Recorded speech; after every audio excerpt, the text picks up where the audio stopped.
Et si une poupée pouvait vraiment abriter une âme humaine? Au Japon, on ne parle pas à la légère des objets qui gardent une âme. Dans la tradition shinto, tout ce qui nous entoure, les arbres, les pierres, les jouets d'un enfant, peut devenir le réceptacle d'un esprit. Mais une poupée, vieille de plus d'un siècle, est devenue bien plus qu'un simple jouet. Elle est devenue une légende vivante. Son nom est Tokiku. Et elle grandit. Literalment. Tout commence en 1918, à Sapporo, sur l'île d'Hokkaido. Un jeune garçon nommé Ekishi Suzuki entre dans une boutique pour acheter un cadeau à sa petite sœur, Okiku. Il choisit une jolie poupée en kimono, avec des cheveux noirs courts et un visage de porcelaine. La fillette adore sa poupée et ne la quitte plus. Elle la garde près d'elle jour et nuit, la berce, lui parle, lui raconte ses secrets. Mais quelques mois plus tard, la tragédie frappe. Okiku tombe gravement malade et meurt d'un simple rhume. Elle n'avait que 3 ans. Dévastée, la famille place la poupée sur l'autel du foyer en mémoire de leur fille. Et c'est là que les choses étranges commencent.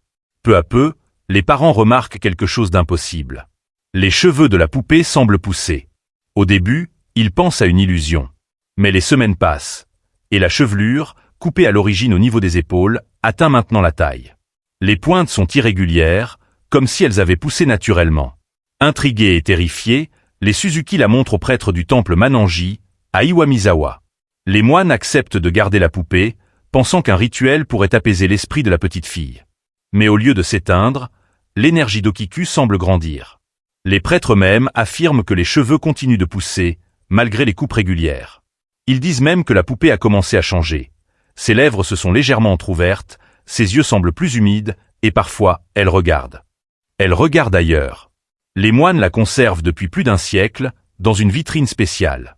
Chaque année, ils coupent ses cheveux et les déposent sur l'autel en offrande.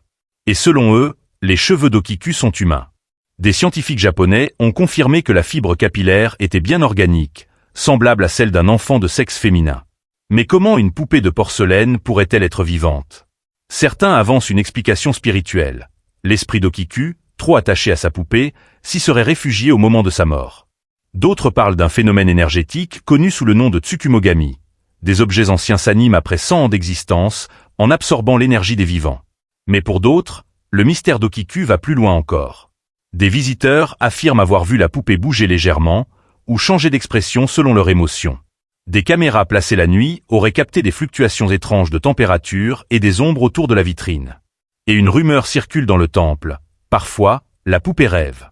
Certains moines jurent avoir entendu des murmures venant de sa direction, comme une voix d'enfant chuchotant un nom. Okiko. Aujourd'hui, la poupée d'Okiku est toujours exposée au temple Mananji, protégée, respectée, crainte. Les visiteurs doivent s'incliner avant de la regarder. Personne n'a le droit de la photographier sans autorisation. Et chaque année, au mois d'août, les moines coupent ses cheveux lors d'une cérémonie publique. Mais même les plus sceptiques ressortent bouleversés. Alors, s'agit-il d'un phénomène spirituel, d'une illusion entretenue par la légende, ou d'un véritable cas de possession? Personne ne peut l'affirmer avec certitude.